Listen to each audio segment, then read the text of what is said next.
Thank you for sticking around. We are very lucky to be joined now by Ray Malone and Andria E-Mordaunt, and they are both have been involved or still involved with ACT UP London. I'll just say a little introduction. So Ray is an ACT UP activist, theatre director and founder member of the NHS anti-swindle team, which you can tell us a bit more about in a minute. And Andria is also an ACT UP activist and has spent 4 decades working in social and political activism, drug policy reform and AIDS activism. Is that fair to say? Have I done you justice? Well, yeah, I thought that was an outstanding film. I'm still feeling quite overwhelmed and emotional after that, but really, for me, it feels just so a vital piece of representation, not just in terms of LGBTQ experience, history, but really vital representation of grassroots activism, of the HIV/AIDS crisis, and really the incredible people that fought so passionately to end it. I think it's wonderful to see such a celebration of these remarkable individuals, really, and what comes through is that the power of collective activism, I think, is really at the heart of that film, and that's that's what's stuck with me. So, firstly, I'd like to ask you both just to tell us a bit about your experiences and involvement with AIDS activism or activism more generally, and maybe tell us how you came to be involved with ACT UP. Do you want to go first? Yeah, so, basically, I was minding my own business, injecting heroin back in the 70s and 80s, and I myself ended up with 2 particular hepatitis viruses, and when I got off heroin, I fell in love with this guy called E-Mordaunt, who subsequently died of AIDS, and he became a very well-known and influential AIDS activist. We met through our activism, and I carried it on after he died by setting up a charity in his honour, to honour his memory. And I'm not really sure what else to say. I mean, I was always political from childhood, leaning very left or trying to be slightly less left occasionally, but not because I really wanted to be. But anyway, the point is that, I've always been political. And, but, I had this difficult history myself. And basically, when ACT UP came into my life, there was a way, I think, I want to just say this particularly, the gay community to me and the drug-dependent community are 2 very different communities, although I know they cross over a lot.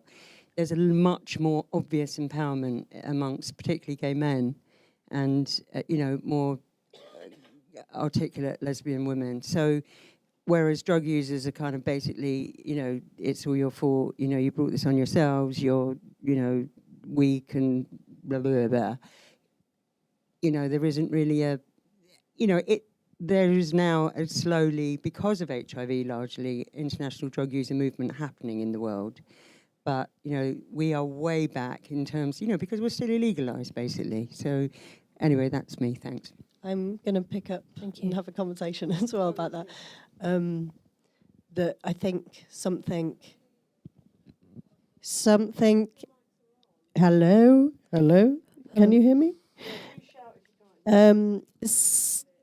Okay, something I think that was interesting that you mentioned is the kind of moralistic element of it as well.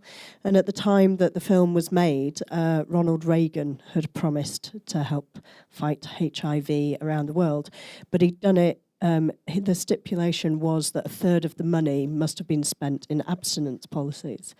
And so I think there's an undercurrent of moralism as well, that particularly this film, it touches on it a bit with it. You have the book, and you have the book that's written by a priest about how immoral the gays are. And I think that moralism, there was this feeling amongst the right, particularly, that the gays have got this disease because they're gay, and this is God's punishment. And I think that touched on lots of different communities as well. And I think for still lots of people around the world, the stigma of being being HIV positive is still there. I think what I've done a few of the Q&As of this film that's come out, and a doctor said to me recently that when people are diagnosed with HIV, often the doctors will say, it's okay, it's just like being diabetic. You take regular drugs and, that's how we deal with it. He said, until people, when they're told they're diabetic, start being told, it's okay, it's just like being HIV positive, then, we'll be aware that the stigma is not there. Obviously, the film is set in a specific historical moment. What issues do you want to shout about now, and what should we be focusing our attention on in this moment? We're going to get much more involved in trying to save the NHS, that bit of it which is not already privatised. There's a huge amount of stuff that this film throws light on, although some of it is not very, well, it wasn't very obvious to me. Ergo, the issue of, I was talking about this earlier with Ray, if you are poor as well as injecting drugs or gay, then, your outcome in life is likely to be, how can I say, less successful or obviously successful. Sorry? Intersectionality. Very important word, Jay. But yeah, so, there's a million one things that connect to this film. But I mean, the issue for me, in a few words, is health and social justice. So, yeah. Yes. The campaign, the ACT UP campaign that we're going to have this summer is going to be connected to what I've started, which is the NHS anti-swindle team, which this year, July the 5th, is the 70th anniversary of the NHS. And as far as the crisis in the health system, that's the one that's decimating our National Health Service. And that includes sexual health services as well, because it's all become completely fragmented. The same doctor I was talking about earlier was saying in America, at the moment they're saying, how do we get HIV services to work with sexual health services? And obviously ours are incorporated, but we're breaking it all up. So we're going, your reports must be written by that company who will only do exactly what's in their contract. Your blood tests are going to come from that company. But you can always carry on using the NHS. So nobody really, as a logo, so nobody really knows what's happening. I think one of the biggest problems is the legal jargon and how it's been obscured from the public by CCGs and foundation trusts and all this complicated stuff, that PFIs. And I think the challenge is creating actions that break through that, and to be really inspired by ACT UP and ACT UP's history of direct action and really colourful, outrageous, eye-catching attention, because unfortunately polite protests don't seem to work. And I think we do need to be a bit more risky, and we need to be inspired by the history of ACT UP. And because they do have an amazing history, and an amazing history of allyship and collaboration and joining forces with people, and of campaigning on behalf of breast cancer in South Africa, or housing rights, or numerous other issues that may touch the HIV community. Yeah, this was something I kind of wanted to ask you about, the creative strategies used. You kind of really answered it, but I wanted to say, obviously, because you're someone who's working with theatre, and how important do you think these creative sort of performative strategies are? I think my own route into it was, I was a theatre maker, and a few years ago, really randomly, I decided to try and get into this feminist theatre festival, and I said, my application, which was like, write 100 words, was I'm going to create a UKIP-themed swing dance. And I did it, and I didn't get the audition. I created the swing dance with a friend who's a drag king, and we went to the audition, and they hated it. But then during the process of me making that, I met somebody else in the cabaret world that said, Dan Glass, you meet him. He's an ACT UP activist, and he's creating a UKIP-themed cabaret. And so we did. And we started organising this cabaret, and we got loads of different charity groups involved, because as you know, Nigel Farage had said lots of things about lots of different people. So we had Romanian groups there, we had various Europeans giving language lessons, we had farmers there. I can't remember what the farmers' issue were. We had mothers breastfeeding, we had migrant groups creating traffic jams. So all the different, it was really a collaboration of charities that all created their own artwork in the day. And then we decided to do it at Nigel Farage's local pub. So we all got on the coach from London and went to Kent. And then Farage turned up and we were congering around, singing We Are Family. And he came out and he shouted at us and he said, "You lot of scum." And he got in his car and he drove off. Then he got in his car and he phoned the BBC and he said, "These people have chased my children." But he left his children for some reason and drove away with his wife.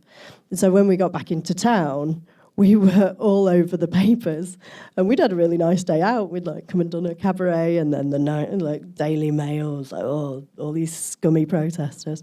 But on the back of that, we got a lot of publicity, and we were actually a bit unprepared, really, from the amount of publicity. All the people were like, "Do you want to write an article for this?" And we were like, "All right." So it was good. It was really colourful. It was really eye-catching because I think the main thing the tabloids got was this multicultural group of people who had come from London, had come to this very quiet Kent town, and it was really memorable because I think it kind of summed up what UKIP's issue was with... ACT UP's real problem with Farage was him saying that there should be quality of people who come to this, so not anybody who's HIV positive shouldn't be coming to this country.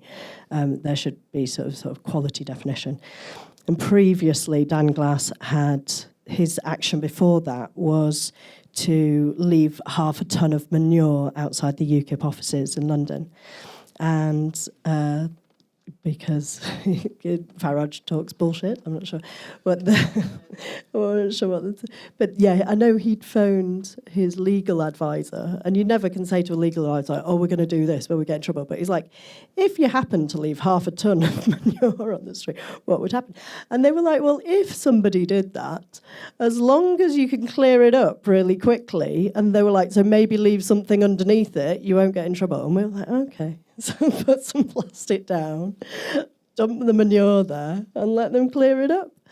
So yeah, it's funny as well. It is a fun thing to do.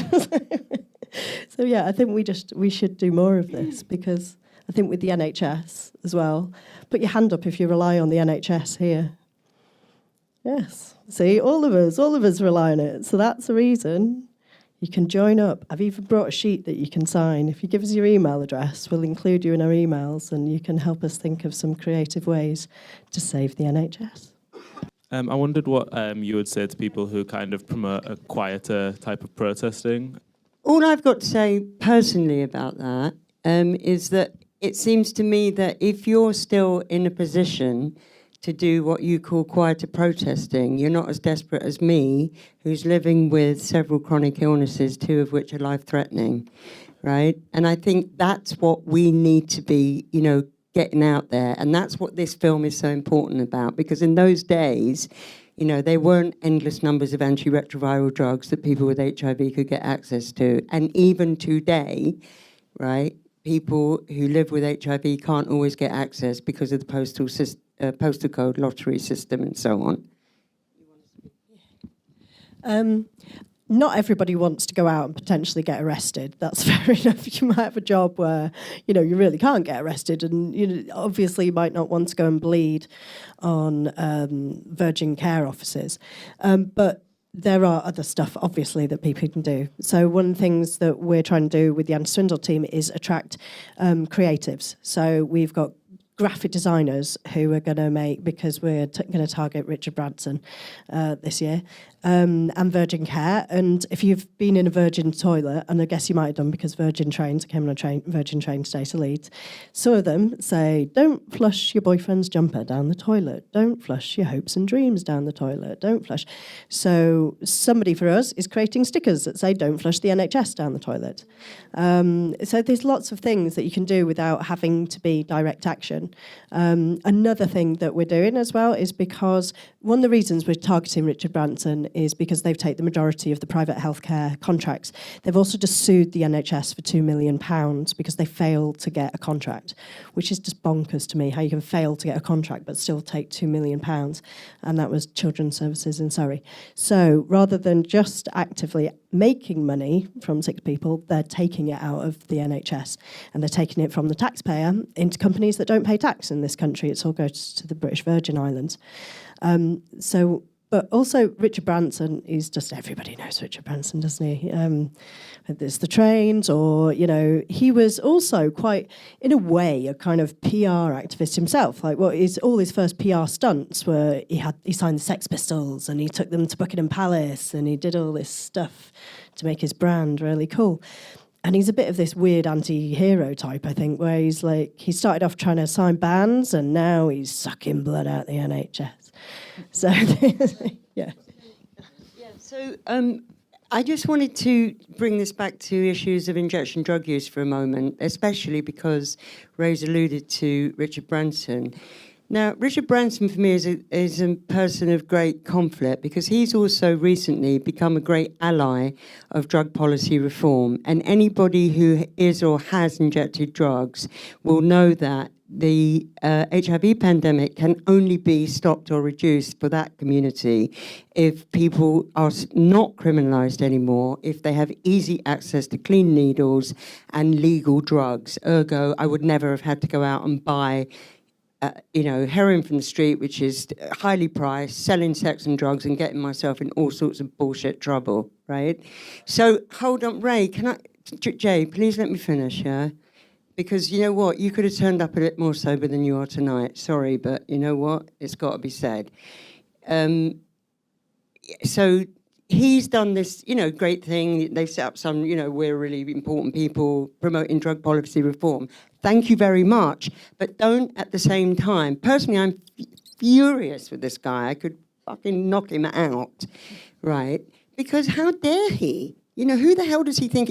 I don't know if other people in this room have seen this, but there's a fantastic presentation by Naomi Klein, who's one of my current heroines, where she's challenging him because he's literally throwing a model of the earth into the air, talking about his control of certain services in the world. I mean, it's abominable. I mean, it's unbelievable. And she's basically waking him up to what he's actually putting out there in terms of the power that he now yields with the amount of money and what he controls in the world, right? I mean, do you know about... No, anyway, I'm going off on one here, but I think you get the general gist of what I'm saying. It's a conflict for me, but I think at the same time, if we can, shame this guy, other people have already tried, but if we can do it in a more sort of dynamic way, which is more physical and in his face, maybe it'd be a good thing. I think if we can make Virgin a toxic brand, then nobody'd want to go near Virgin. It's also, I think what you're saying about shaming him, also is really famous for Virgin Records. One of the things that we want to do is get the Virgin Records artists to make statements about what they feel about privatisation in the NHS, because there's a lot of them. And, 10 words from a celebrity musician means hundreds from us, essentially. So, yeah. That's this year's target, should you wish to get involved. Any more questions? So in the film, there was obviously when they stormed these pharmaceutical companies, they'd say that we're being non-violent, and what are your opinions on that? How far can you go legitimately? So I think Ray's already alluded to the answer to this, because I think in the end, and I also got very much and deeply involved with Occupy, and we had to literally have endless numbers of general assemblies before the eviction to say to everybody, there, it's like, in the end, you have to make a personal decision about how far you're going to go with this. Like, we had been teaching non-violent direct action. It was absolutely beautiful, speaking as a person who comes from a very violent background, to have, these little hippie people, activists, come in and teach people like me how to be nice to police officers. And put flowers in their guns and all that kind of San Francisco stuff. But, in the end, it is down to each individual. I mean, we can, have an action that has at its root, we are not taking any more shit. That's how I would say. when we're talking about the NHS. We're not taking this privatisation. It will kill people. It already has. But in the end, each individual must, make a choice about how far they're going to go. Will they be arrested that day? Will they not get arrested? Will they, whatever can happen, have something like that. There are groups like Black Bloc and all those anarchist groups that want to wear balaclavas and, want to go and smash windows, if, who are prepared to do that, Whereas I think ACT UP's is colourful, creative, civil disobedience. It's not really done in any. I don't think there's particularly anybody's looking for a fight. Really, they're just looking to be a bit colourful and a bit outrageous, and it's usually just a laugh, really. And it's often seen in like, what can we do? Oh, let's dress up as clowns. Nobody's going to have a go at them. Oh, do you know what I mean? So I don't think it's. You're not going to find us wearing balaclavas and smashing windows. I just wondered about the river of blood in the Seine, which is that was the thing that actually happened. I heard from somebody in another cinema that actually the filmmaker, there's lots of references to the body, and having watched the film like about 5 times now, there's the disco scene where you see particles of dust in the air, and then that turns into the HIV cells. And then there's rivers of blood. There's lots of references to also being an individual, autonomy, and the group. And that is done with the body. And eventually the body stuff it comes to it in the final scene because it's all ashes. And so the ashes of... But there's lots of little references to that I thought was quite... It's also very French, isn't it? I think there's a formula, almost direct formula, in my sort of long history of ACT UP between the numbers of people that are killed by government irresponsibility, as I see it, largely, and what the activists then do as a result of their anger and grief and sadness, etc. And actually, France is yet another one of those countries that, for example, denied any kind of, prophylaxis to injection drug users. I mean, we fought like tooth and... I mean, we did die. I mean, I'm not even French, for Christ's sake, and I did stuff with ACT UP, You went Paris. to Paris, didn't I you? went to Paris to the International Harm Reduction Conference just after my own partner died of AIDS, and we had a huge, big... dying in between the conference site and Le Sacre-Cœur, the Cathedral of the Sacred Heart. And, I'm not at all surprised that they injected huge amounts of red dye into the river to, because, we're talking about, you've alluded to this, and I at the time, I remember feeling really moved, but I didn't want to face that feeling, is we are talking about hundreds and thousands of young people losing their lives for fucking stupid,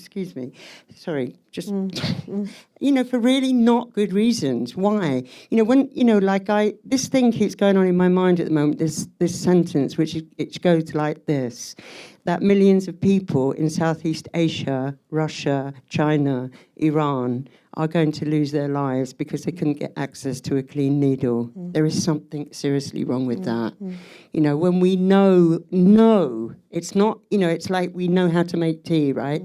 We know that O2 is the formula for oxygen, that legal supplies of drugs and clean needles saves lives. Why aren't we making these things available? There's also... Yeah, I think the director had said this is one film that could be made about HIV/AIDS, but there are many, many others. And when you look at the global situation now, I mean, we associate HIV, I think particularly in Western Europe and America, with the gay, male, queer community, but actually 51% of people in the world are women. And the highest amount of new HIV infection rates are actually amongst teenage girls in parts of Africa, and the older men are decreasing. That's because young women have less access to education and they sleep with older men. And so it's a very different picture around the world. Yeah. And like you were saying, in Russia, actually the largest amounts of the HIV population is largely from drug users, and that's coming into the heterosexual population.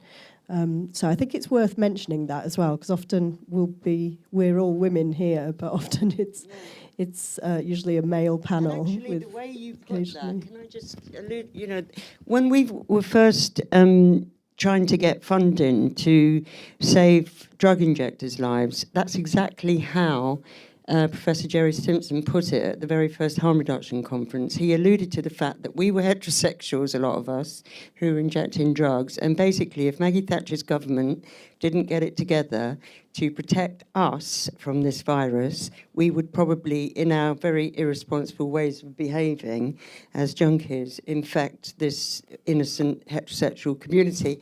And it worked, more to the point. I was enraged that he put it like that, but actually it worked to get the funding, so who cares?